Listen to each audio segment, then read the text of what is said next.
Bonjour à tous et bienvenue dans la suite de notre recherche action citoyenne. Nous avons passé quelques semaines de silence ensemble, tout simplement parce que très préoccupés par les grosses chaleurs qu'il y a eu dans notre terre des Cévennes, et nous avons dû faire face à pas mal de choses. Et d'autre part, beaucoup d'entre vous nous ont demandé beaucoup plus de temps pour remplir cette première phase de bilan, et il était très intéressant pour eux, sans pour autant avoir de directives ou de formation ou d'éléments complémentaires, de commencer à défricher, à faire une introspection intérieure sur ces états d'être. Qu'est-ce qui les génère? Ou combien de temps peuvent-ils tenir ces états d'être? Combien sont-ils ces états d'être? Et voilà, donc on nous a demandé un petit peu plus de temps, ce que nous avons fait.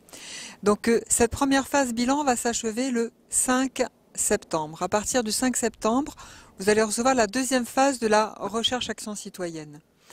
Dans tous les courriers que nous avons reçus, et merci pour ceux qui ont passé du temps, ceux qui ont passé moins de temps, mais c'est aussi riche aussi.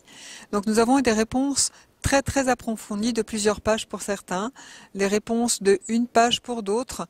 Certains se sont rendus compte que les états sont récurrents pour eux. Ils ont à peu près 3 états qui reviennent de façon périodique, d'autres en ont un petit peu plus, d'autres en ont qu'un seul, mais c'est un état qui est très présent en temps, par exemple dans leur vie, c'est-à-dire que certains vont avoir des états de temps en temps qui vont durer une minute ou deux, et puis d'autres vont avoir le même état qui va être récurrent, plusieurs fois dans la journée, qui va revenir en permanence. Certains ont besoin de stimuli pour ça, extérieurs, d'événements, soit de d'autres personnes, soit de projets, soit d'événements pour générer un état d'être.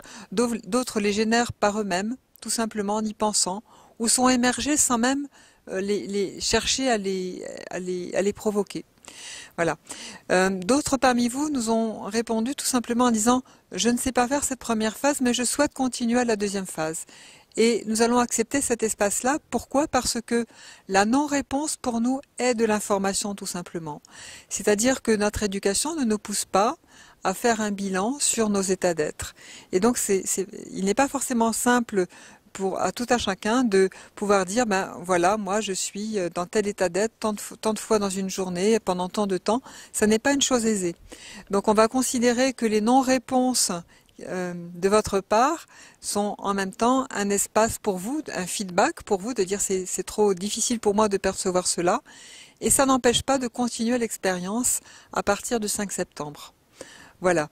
Donc je vous encourage à continuer cette expérience ensemble, à construire ce que pourraient être demain les bases d'une autre pédagogie qui pourrait être faite à l'école, qui pourrait être faite en famille aussi, et qui pourrait nous permettre ensemble d'avoir accès à des états d'être en nous-mêmes et de percevoir le monde, de percevoir notre planète vue de ces états d'être. Et combien peut-être qu'une plante pourrait être un être plante, un animal un être animal, un humain évidemment un être humain, des minéraux ou un paysage ou ce que vous trouvez de plus beau sur cette planète avec un autre œil, un autre angle d'approche et d'autres expériences de vie. Je vous souhaite le meilleur et on se retrouve le 5 septembre. À bientôt.